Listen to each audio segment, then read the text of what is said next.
Salam jumpa, kali ini kita akan mengetengahkan kisah salah satu tokoh wali, yaitu Sunan Giri. Datanglah ulama dari Pasai, Maulana Ishaq ke Pulau Jawa, mengikuti jejak kakaknya yang bernama Ibrahim Asmarakani, yang telah tiba terlebih dahulu di Tuban.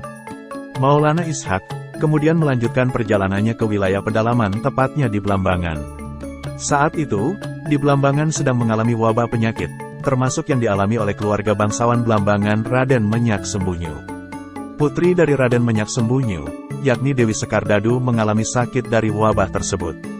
Berbagai upaya pengobatan telah dilakukan, namun Dewi Sekardadu tak kunjung mengalami kesembuhan. Maulana Ishaq yang juga berkemampuan tabib berkesempatan untuk menyembuhkan Dewi Sekardadu. Atas izin Yang Maha Kuasa, Dewi Sekardadu terangkat dari sakitnya. Sembuhnya Dewi Sekardadu menjadi jalan takdir keduanya untuk menikah. Dari pernikahan tersebut lahirlah Muhammad Ainul Yakin atau Raden Paku. Namun, hubungan Maulana Ishaq dengan mertuanya Raden Menak Sembunyu tidak berjalan baik. Maulana Ishaq memilih pergi dari Blambangan, meninggalkan istrinya Dewi Sekardadu.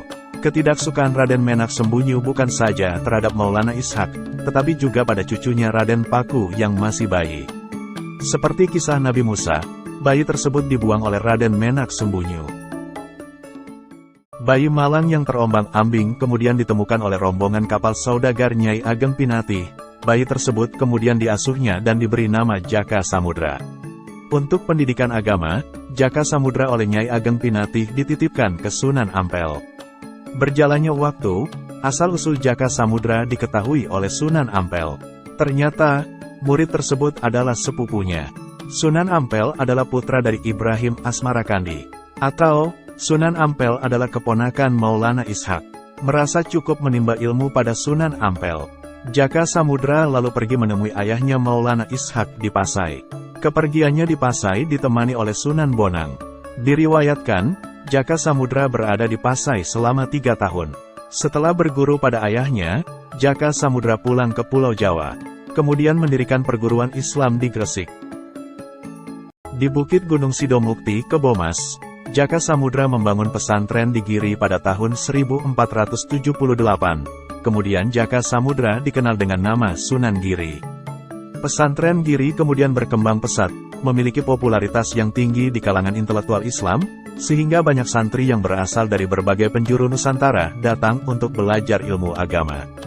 Ketokohan Sunan Giri membuatnya memiliki legitimasi yang kuat. Sunan Giri disebut juga sebagai Prabu Satmata. Para calon sultan dari Demak akan meminta legitimasi dari Sunan Giri. Sunan Giri wafat pada tahun 1506. Selanjutnya diteruskan oleh Sunan Dalem Maulana Zainal Abidin atau Sunan Giri II, dari tahun 1506 hingga tahun 1546. Sunan Sedaing Margi atau Sunan Giri III dari tahun 1546 sampai tahun 1548. Sunan Prapen atau Sunan Giri IV dari tahun 1548 hingga tahun 1605. Doa restu para penerus Sunan Giri tersebut tetap menjadi legitimasi Raja Pajang dan Mataram. Terkecuali pada pengukuhan Panembahan Senopati. Giri Kedaton tidak berpihak pada Danang Sutawijaya. Pihak Giri Kedaton kecewa dengan tindakan Danang Sutawijaya yang membunuh Joko Tingkir Raja Pajang yang direstui Giri. Danang Sutawijaya kemudian dikukuhkan Raja Mataram oleh Panembahan Ratu Cirebon sebagai legitimasi dari keturunan Wali Sunan Gunung Jati. Danang Sutawijaya pun bergelar sama memakai gelar Panembahan, yakni Panembahan Senopati. Wibawa serta legitimasi Giri Kedaton benar-benar berakhir ketika Mataram dipimpin Sultan Agung. Bagi Sultan Agung, Giri Kedaton adalah penghambat ambisinya untuk menguasai wilayah Jawa Timur. Tepatnya pada tahun 1636, Sultan Agung menyerang dan membumi hanguskan Giri Kedaton rata dengan tanah.